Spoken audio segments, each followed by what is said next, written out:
की जो जमीन है वो 500 एकड़ की जमीन है और आज गौतम अदानी के लिए महाराष्ट्र की जो भ्रष्ट सरकार है वो 500 एकड़ डेवलप करने के लिए 1200 एकड़ की जमीन मुफ्त में उसकी झोली में डाल रहे हैं। क्या आप लोग महाराष्ट्र सरकार के साथ है कि मुंबई करके साथ है? तो जोरदार हमें आंदोलन करना है। और एक क्या नाटक लगा के रखा है, कौन है गौतम अदानी? आज उनको डिफेंस का कॉन्ट्रैक्ट दिया जा रहा है। यहाँ पे पुलिस कर्मचारी यहाँ पे खड़े हैं, ये लोग जानते हैं डिफेंस 2019 से पहले डिफेंस का नाम पता नहीं था, आज सभी कॉन्ट्रैक्ट दिया जा रहा है। मुंबई की जो जमीन है, अब धारावी का कम से कम 3.5 लाख लोगों को अपात्र करने का काम किया है और गौतम अदानी कह रहा है कि इसका जो इतना बड़ा जमीन है ये धारावी से काफी दूर है।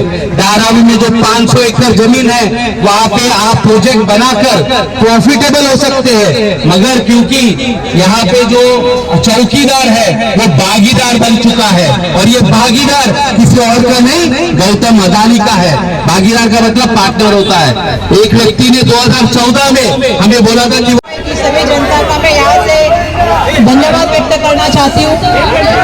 सामने जितने भी पत्रकार हैं मैं उनका भी धन्यवाद व्यक्त करना चाहती हूँ। और लड़ाई हम बार बार लड़ रहे हैं, ये हमारा 30वां आंदोलन है खुलना में और लगातार हम लड़ाई लड़ने पर आवाज उठाने का काम हम सभी लोग कर रहे हैं। मुझे ये कहना पड़ेगा, जो केंद्र की सरकार है चाहे राज्य की सरकार है, ये सरकार जो है वो सरेंडर सरकार है।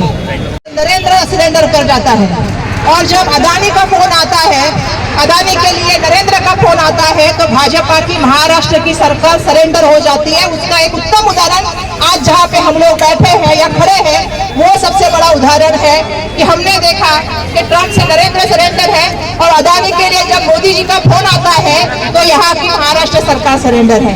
वहाँ नरेंद्र सरेंडर और यहाँ अदानी के लिए देवेंद्र सरेंडर। ये भूमिका जो चल रही है इसका हम यहाँ से निषेध करना चाहते हैं। हम तुम्हारे साथ हैं, आगे बढ़ो, हम तुम्हारे साथ हैं। इनको मराठीत बोलायचं झालं तर यांना भस्म्या झालाय, भस्म्या यांना प्रत्येक मुंबईची जमीन घ्यायची आहे। मुंबईची जमीन जी आहे एक मिनिट घ्यायची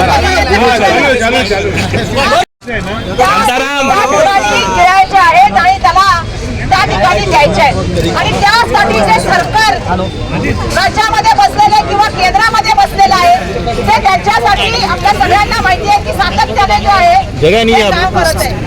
कॅबिनेटचे इलेक्शन पूर्वीचे निर्णय बघा, कॅबिनेटचे आताचे निर्णय मला दिसेल की मोठ्या प्रमाणामध्ये अदानींना कसा फायदा होईल, कशा मुफ्तमध्ये जमिनी मिळतील यासाठी ते निर्णय घेतले जात आहेत। आपल्याला माहिती आहे की धारावीच्या लाखो लोकांना धारावीच्या बाहेर जे आहे ते पाठवण्याचं मोठं षडयंत्र आहे आणि या ठिकाणी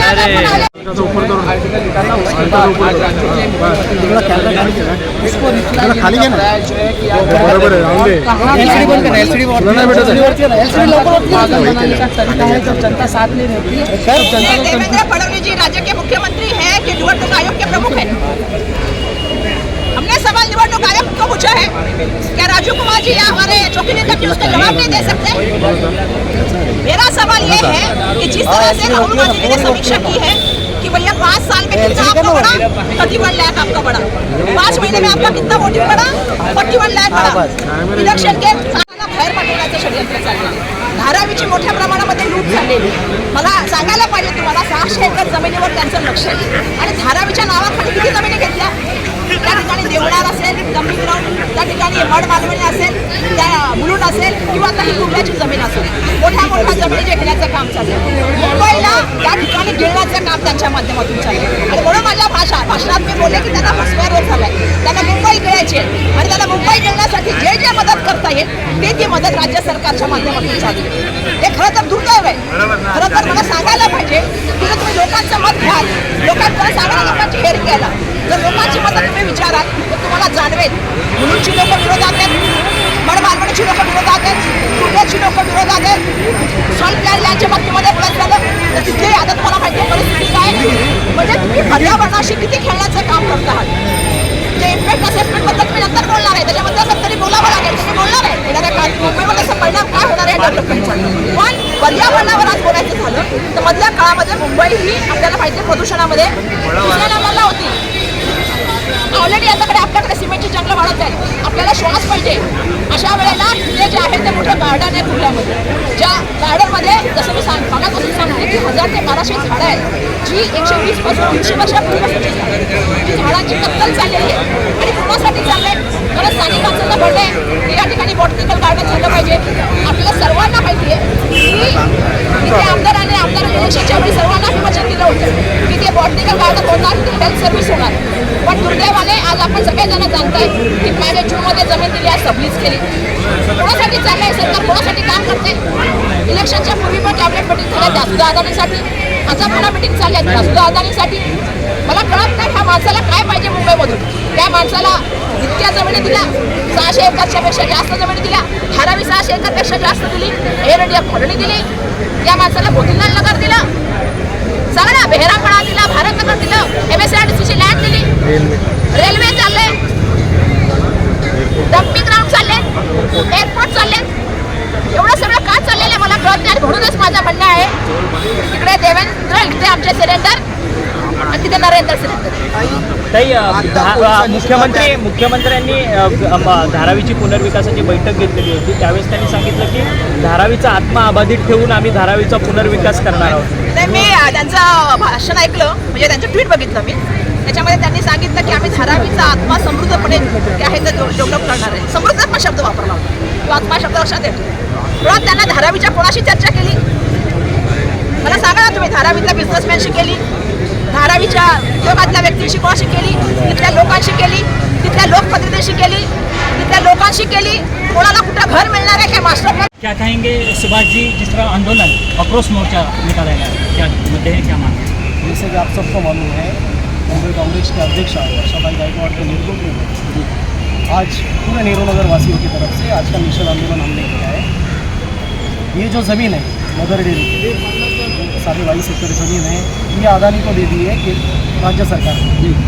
आप जानते हैं कि कुर्ला में सब लोगों की मांग थी। ये आंदोलन पिछले 1 साल से चला आ रहा है, अनेक माध्यम से आंदोलन हो रहा है। स्थानिक नागरिकों का यही कहना है कि यहाँ पे एक वनस्पति गार्डन होना चाहिए। आप देखेंगे तो कुर्ला में एक अच्छा अस्पताल नहीं है, अच्छा स्कूल नहीं है, कॉलेज नहीं है, डिग्री कॉलेज नहीं है। शासन की तरफ से इसके लिए प्रयास होना चाहिए, न कि कोई भी ज़मीन अदानी को देने की।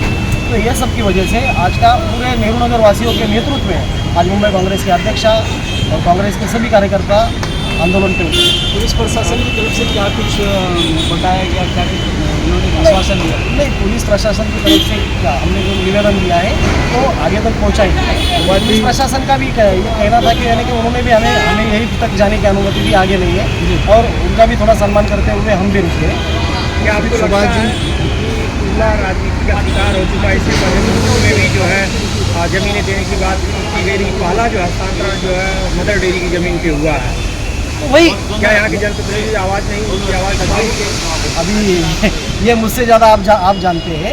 यहाँ पे एक ही जनप्रतिनिधि है, स्थानीय खासदार वर्षाभाई गायकवाड़, जिनकी आवाज़ कोई नहीं दबा सकता। आप देख रहे हैं ये वर्षाभाई गायकवाड़ के नेतृत्व में मदर डेयरी के लिए ये तीसरा आंदोलन है, और आगे तक जब तक ये मसला हल नहीं होता, ये जो ज़मीन है ये यहाँ पे गार्डन नहीं बनता, जो लोगों की मांग है, तब तक के लिए आंदोलन आगे ऐसे ही चलता है। एकंदरीतच सर्वीकडनं झाल्यानंतर आता दूध डेअरीची जागा अदानीच्या घशात टाकण्यात येते. लोकांचा विरोध आहे, ताणतणाव वाढेल, ट्रॅफिक वाढेल, अनेक गोष्टी कुठेतरी नेहरू नगर वासियांना सहन करावे लागतील. एवढी मेहरबानी का अदानीवरती?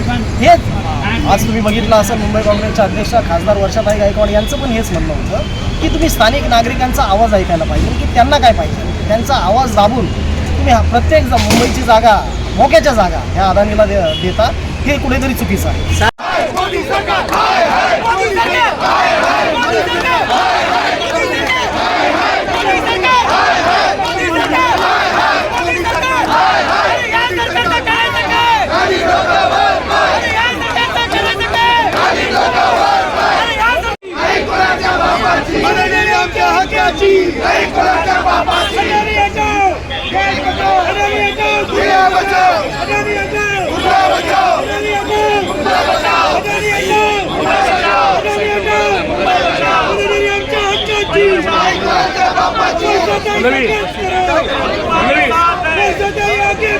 हम तुम्हारे साथ हैं।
संघर्ष करो